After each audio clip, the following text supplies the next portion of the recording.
Estimados audiolectores y queridas audiolectoras, en este capítulo nos sumergiremos en un análisis exhaustivo de los capítulos que componen el libro cuarto de Antigüedades Judías de Flavio Josefo. Este libro abarca un periodo crucial en la historia del pueblo judío, desde la muerte de Moisés hasta la entrada en la tierra prometida bajo el liderazgo de Josué. A través de este análisis exploraremos los eventos clave, las figuras prominentes y las lecciones morales que Josefo presenta en su narración. El libro 4 comienza con un evento trascendental en la historia del pueblo judío, la muerte de Moisés. Josefo nos relata cómo Moisés, sabiendo que su tiempo en la tierra llegaba a su fin, convocó a la asamblea del pueblo para dirigirles sus últimas palabras. En este emotivo discurso, Moisés recuerda a los israelitas todo lo que Dios ha hecho por ellos y les exhorta a mantener su fe y obediencia a las leyes divinas. Lo que hace particularmente interesante este relato es la forma en que Josefo humaniza a Moisés. No lo presenta como una figura distante e inalcanzable, sino como un líder que, a pesar de su grandeza, experimenta emociones muy humanas ante la perspectiva de su muerte. Podemos sentir la mezcla de tristeza y resignación en las palabras de Moisés, así como su profunda preocupación por el futuro de su pueblo. Josefo nos cuenta que, tras pronunciar su discurso, Moisés se despidió de cada tribu individualmente en una escena conmovedora que subraya el vínculo especial que existía entre el líder y su pueblo. Esta descripción nos ayuda a comprender mejor la magnitud de la pérdida que supuso la muerte de Moisés para los israelitas. A continuación, Josefo narra cómo Moisés designó a Josué como su sucesor. Este momento es crucial, ya que marca la transición del liderazgo y prepara el escenario para los eventos que seguirán. Josefo destaca las cualidades de Josué, su valentía, su sabiduría y su lealtad a Moisés y a Dios. Estas características serán fundamentales para su papel como nuevo líder del pueblo. La descripción de la muerte de Moisés es particularmente conmovedora. Josefo relata cómo Moisés se despidió de Josué y del sumo sacerdote Eleazar, y luego se dirigió solo a la montaña donde moriría.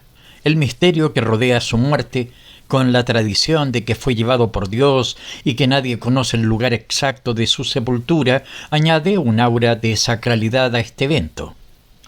El duelo del pueblo por Moisés, que, según Josefo, duró 30 días, subraya la profunda huella que este líder dejó en la historia y la memoria colectiva de los israelitas. Este periodo de luto sirve como una transición entre la era de Moisés y el nuevo liderazgo de Josué. Con Josué ahora al mando, Josefo nos relata los preparativos para la conquista de Canaán. Este capítulo es particularmente interesante porque nos muestra cómo Josué asume su nuevo rol de liderazgo y cómo el pueblo responde a este cambio. Josefo describe cómo Josué envía espías a Jericó, la primera ciudad que los israelitas planean conquistar. Este episodio es narrado con gran detalle, incluyendo la historia de Rahab, la mujer que ayudó a los espías a escapar. La inclusión de esta historia no solo añade un elemento de suspenso y aventura al relato, sino que también sirve para ilustrar cómo incluso entre los enemigos de Israel había quienes reconocían el poder del Dios de los israelitas. Lo que resulta fascinante en la narración de Josefo es cómo entrelaza los elementos históricos con las reflexiones morales. Por ejemplo, al describir la decisión de Rahab de ayudar a los espías, Josefo no solo relata los hechos, sino que también reflexiona sobre las motivaciones de Rahab y las implicaciones de sus acciones. Esto añade una dimensión ética a la narración que invita al lector a considerar las complejidades morales de las situaciones descritas. Seguimos con el capítulo 3. El relato del cruce del río Jordán es uno de los episodios más dramáticos del libro cuarto. Josefo describe con gran detalle cómo los sacerdotes, llevando el arca de la alianza, entraron en el río y cómo las aguas se detuvieron milagrosamente, permitiendo al pueblo cruzar sobre tierra seca. Lo que hace particularmente interesante la narración de Josefo es cómo integra elementos de la tradición judía con observaciones más racionales. Por ejemplo, mientras describe el milagro del Jordán, también ofrece una explicación de cómo este fenómeno podría haber ocurrido naturalmente.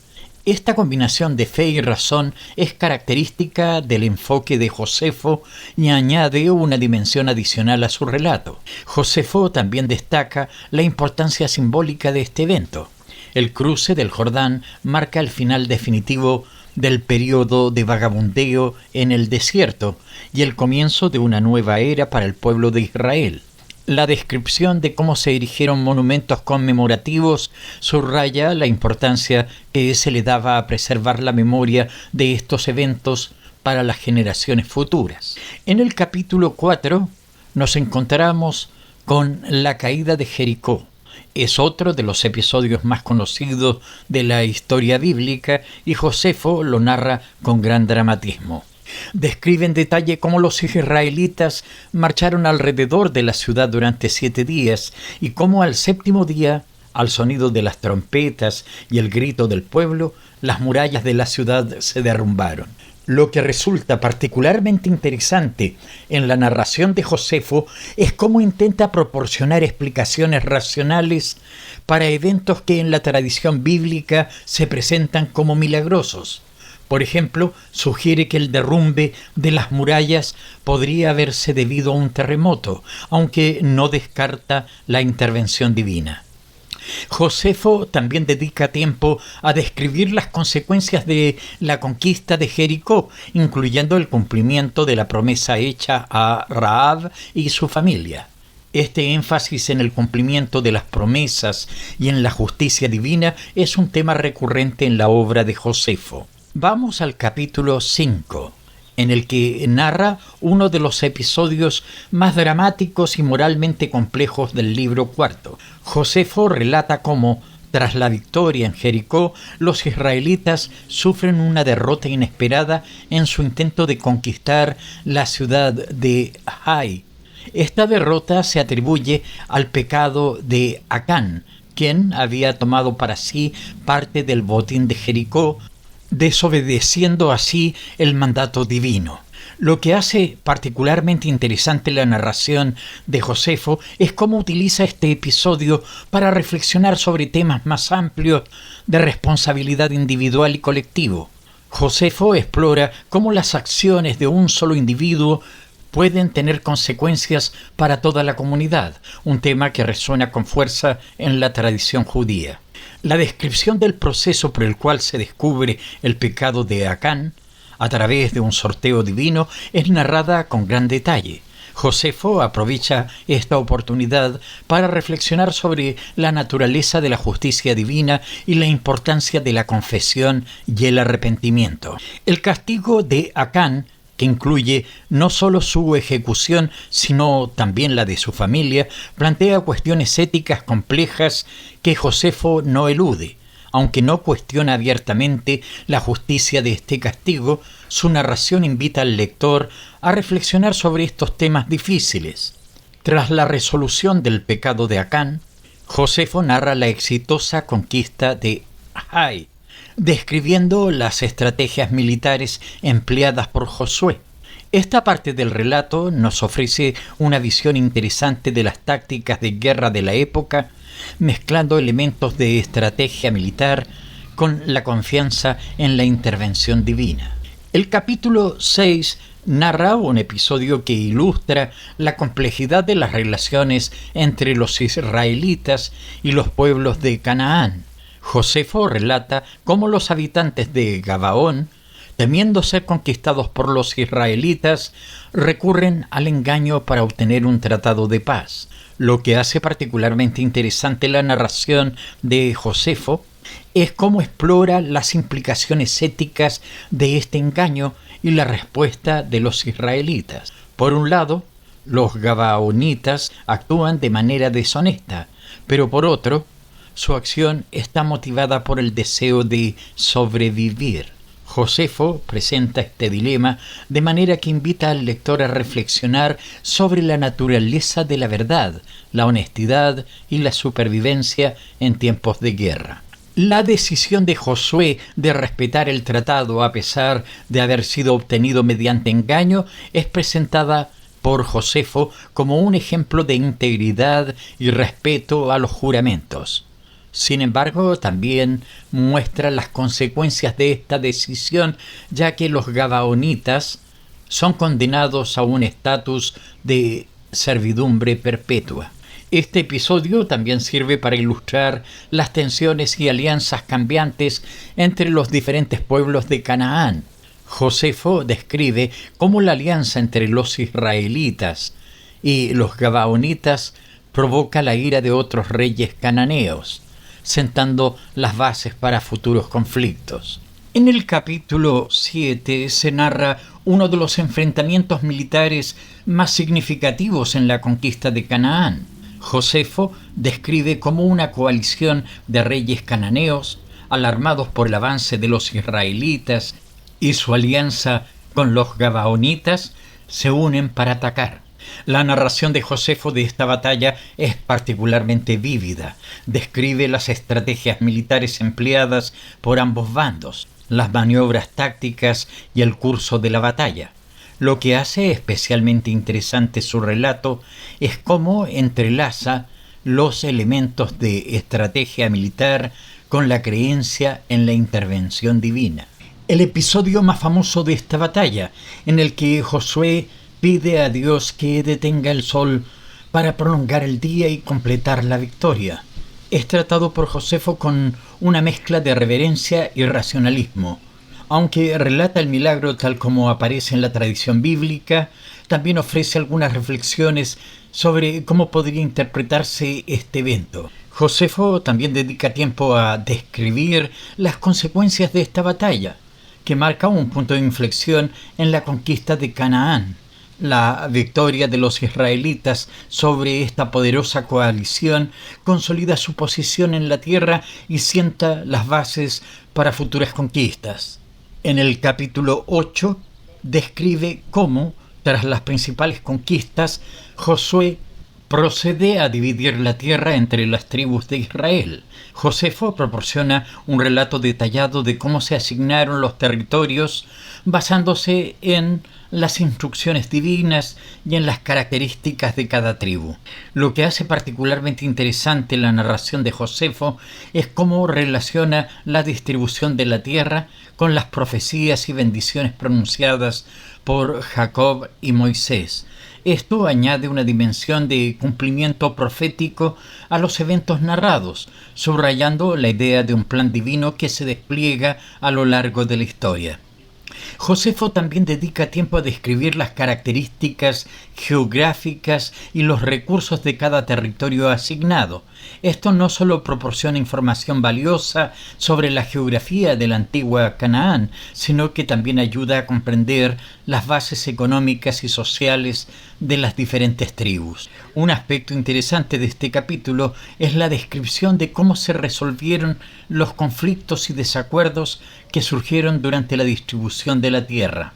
Josefo presenta a Josué como un líder sabio y justo, capaz de mediar en estas disputas y mantener la unidad del pueblo.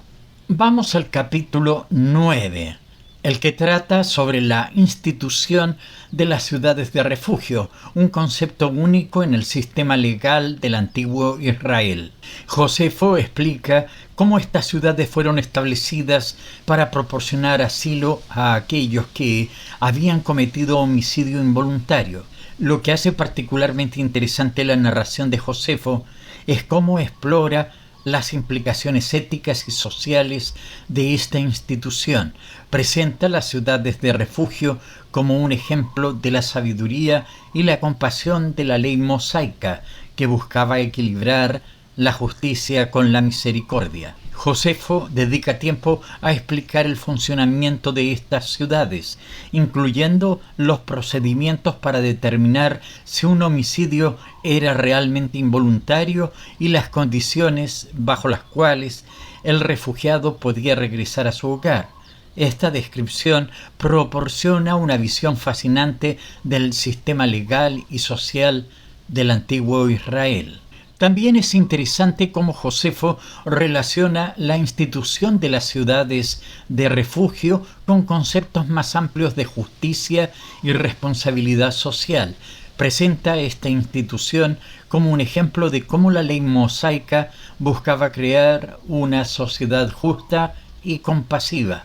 En el capítulo 10 se narra un episodio que ilustra las tensiones y los desafíos de mantener la unidad entre las tribus de Israel.